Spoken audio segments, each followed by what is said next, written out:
Cyber क्राईमला आळा घालण्यासाठी नवं सेंटर उघडलं। नागरिकांना सतर्क करणं अतिशय गरजेचं असल्याचं राज्याचे मुख्यमंत्री देवेंद्र फडणवीस यांनी म्हटलंय।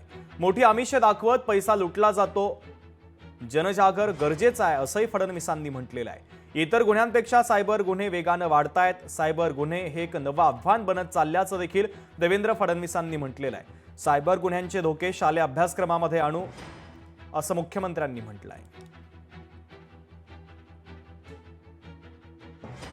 महाराष्ट्राने देशातलं सर्वात चांगलं सायबर क्राईम सेंटर उघडलेलं आहे।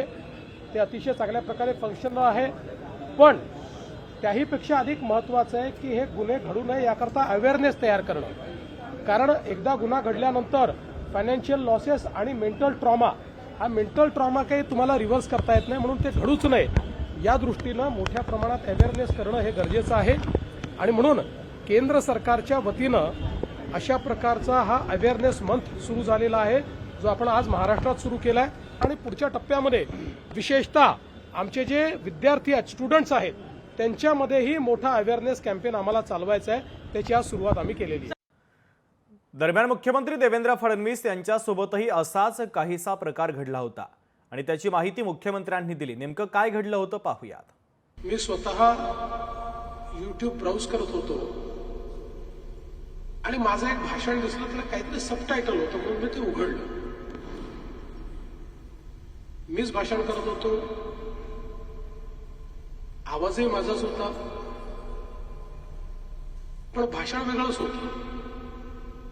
मी सांगत होतो की परवाच कुठल्या तरी डॉक्टर शेट्टीचं एक औषध मी वापरलं आणि हे अतिशय चांगलं औषध होतं आणि आपण देखील हे औषध वापरा। त्यामुळे एआयचा उपयोग करून, इथे डीप फेकही नाही, it's very simple, I am talking. फक्त त्यांनी माझ्या भाषणाशी, माझ्या लिपशी सिंक्रोनाइज करून माझ्याच आवाजातलं दुसरं भाषण हे त्या ठिकाणी टाकलं। एआय आल्यानंतर ज्या प्रकारच्या आता वेगवेगळ्या गुन्ह्यांच्या संभावना तयार झालेल्या आहेत त्या अतिशय अनंत अशा प्रकारच्या आहेत। आणि म्हणूनच याच्यावर उपाय काही असेल तर तो अवेअरनेस असेल। लोकशाही मराठी ऐका, पहा, जागरूक रहा।